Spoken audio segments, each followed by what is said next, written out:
Hey guys, welcome back to my channel. So today I wanted to do a sort of a short chit chat session with you guys.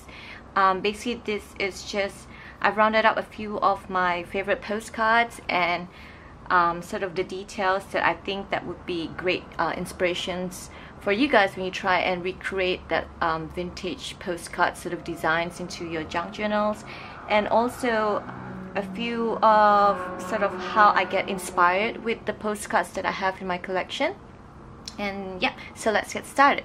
So the first pack that I wanted to show you guys is the ones that really stood out to me in my collection, and these ones have specific details to them that I think would do really well if you're trying to recreate that vintage look.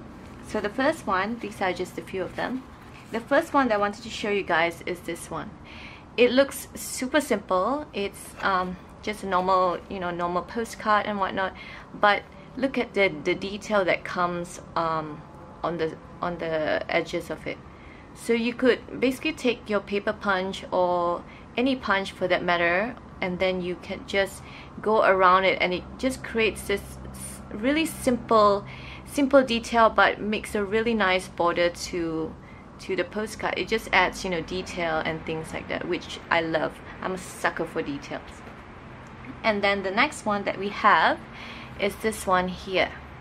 Now this one is really bright and whatnot. It's really busy, right?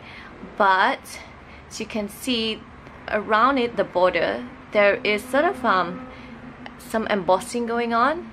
So you could just emboss the sides of your postcards, and then, or before that, go through it with maybe a gold acrylic pen or gold leaf or things like that, and then emboss it. So super simple details again, but they make such a difference to the postcard. And then this one, the reason why I highlight this one is because I don't know if you can tell. Oh, let me try and focus. Yes, the paper they use to make this postcard, it's a bit grainy. So again, texture I feel is just as important as the fine details and whatnot when it comes to giving an assortment to the ephemera that you include in your junk journals.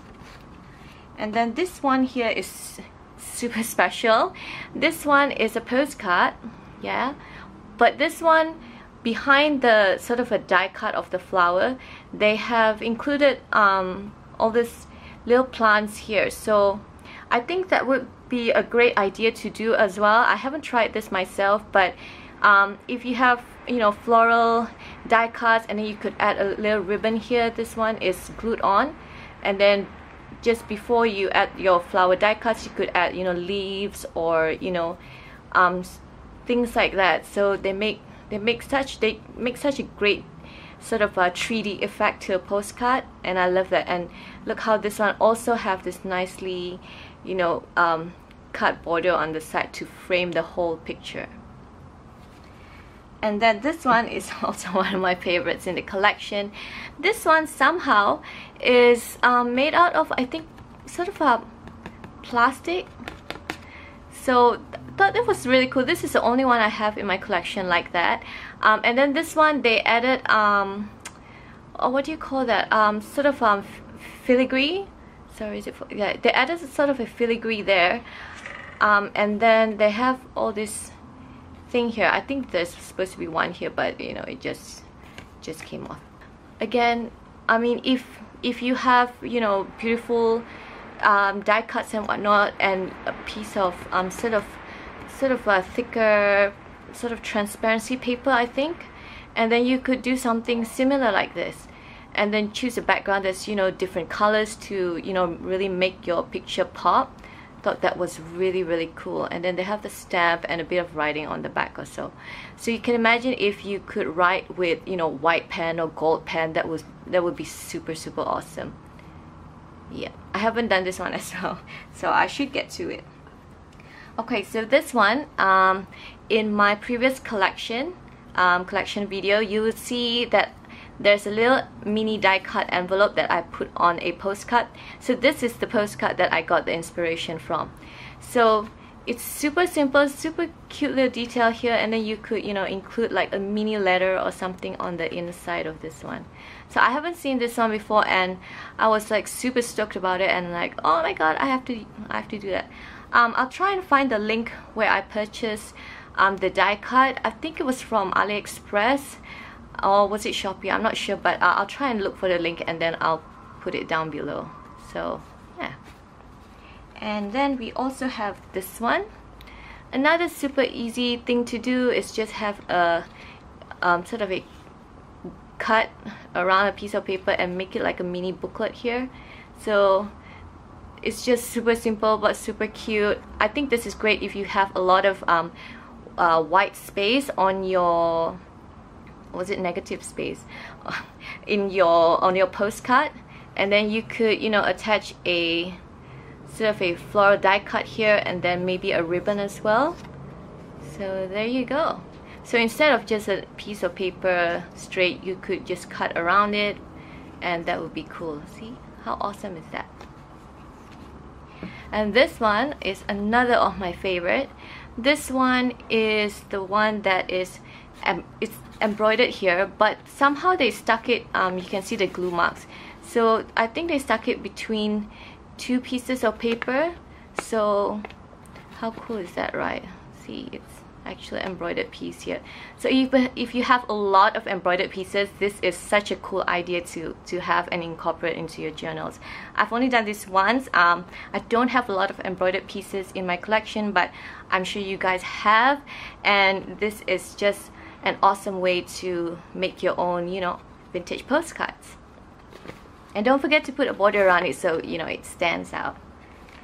And here is the one that I got the idea for embossing my postcards from. So this one, they just emboss the sides of it, and then it sort of frames the picture here. Hold on, I'll just go and get the frame that I used to do this. Hold on. Alright guys, so one of them is this one here. I don't know if you can tell. I definitely got this from AliExpress. So this one just leaves the middle part empty. So I feel like it, when I saw this folder, I thought, you know, it definitely, you know, mimics the effect that I was going to get with the postcard. So if you can find an embossing folder that's sort of similar, that would be super awesome. Even if it's not oval, if it's heart or something along those lines. Something like this one here is pretty awesome as well. I haven't used this yet, hence it's in the plastic bag.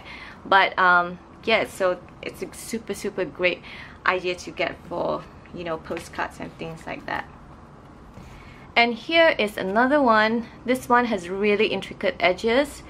So again, if you have die cuts and whatnot, you could just die cut along the border of your printouts and whatnot. That would be awesome as well.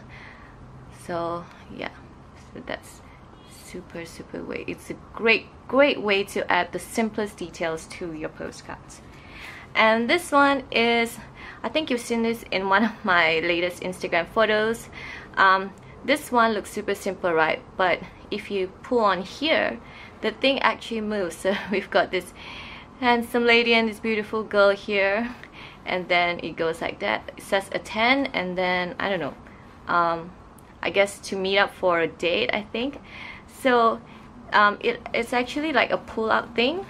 So it goes out like that, and then you just slip it in back here. So it's like the small little details. I mean, if you do a lot of paper crafts or, you know, projects and whatnot, I think you could do a lot with your vintage postcards or, you know, your printouts and things like that.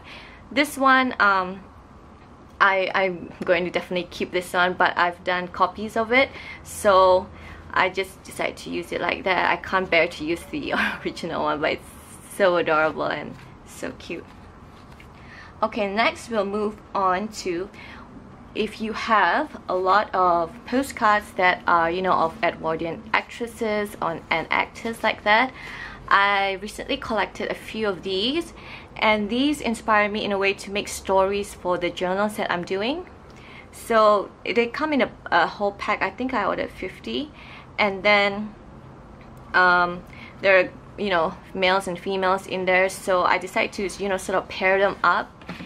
Say for Valentine's Day, right, you want to create, you know, a love letter, a love journal and whatnot, so I would pair, maybe get a male and get a female and pair them up, and then, you know, make a story around it, you know. So that's one way to get inspired by, you know, people postcards, I think. So I would pair these two together, yeah, and then you could make a story around it. Say for example, if I would do these two, for example, right?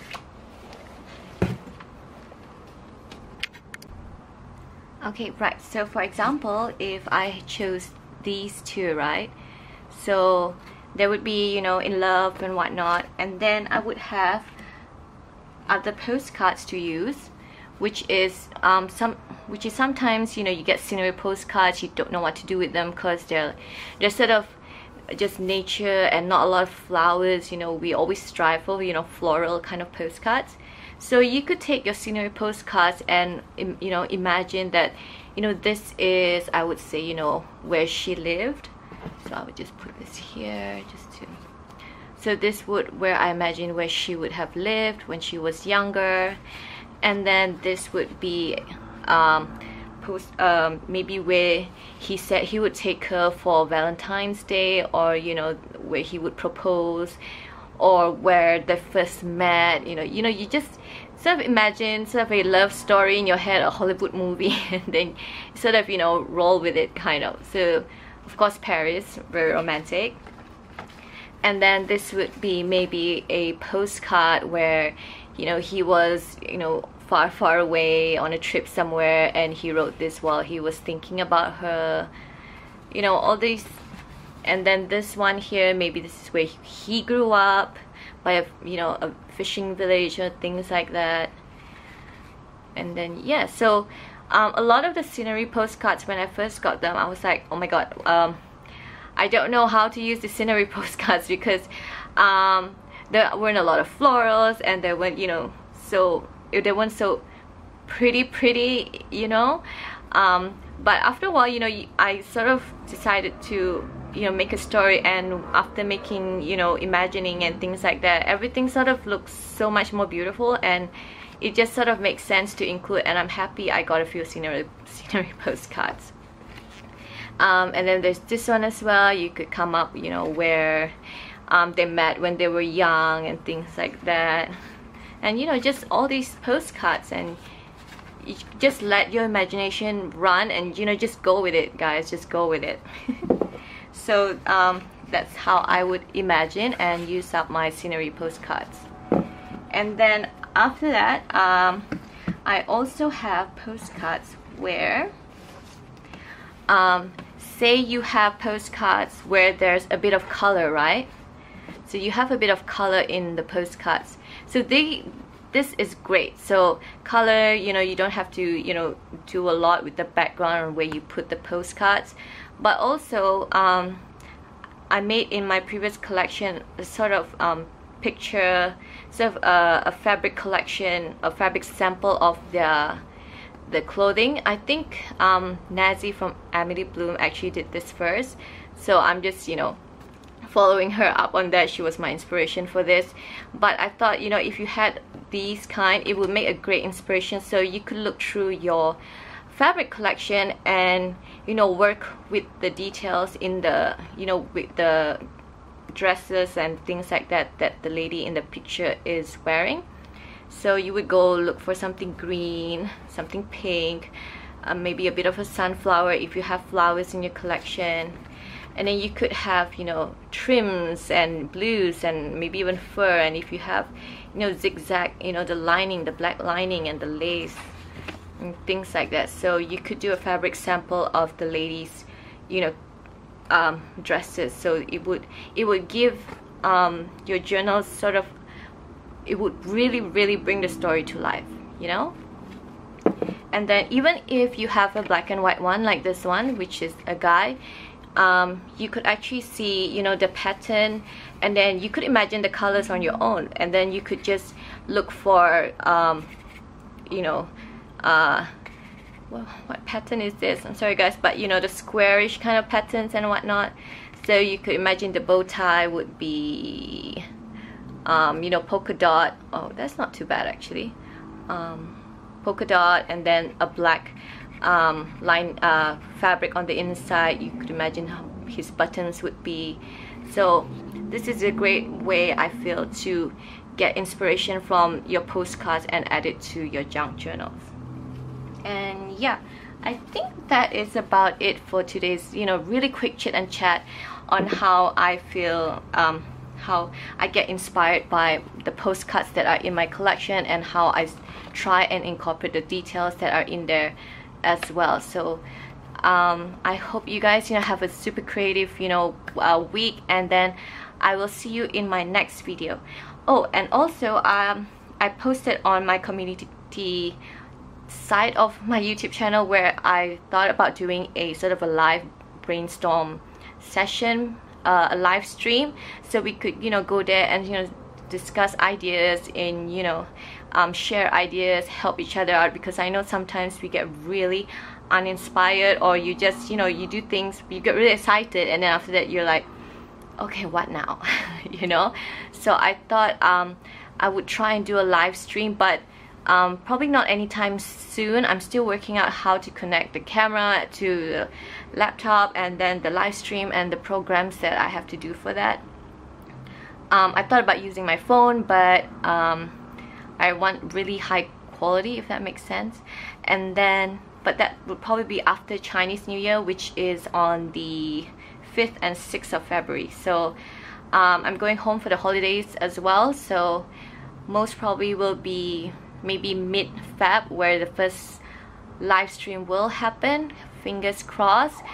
But I decided, you know, just to sort of kickstart things, I decided to do this quick video, and hopefully you guys get inspired as much as I did with my postcards. Just go through them once again, just look through them, and then just look at all the tiny little details, and I'm pretty sure somewhere in there are a whole lot of, you know, world of ideas in there. Right, so I'll see you guys in my next video, and have a great week. Bye.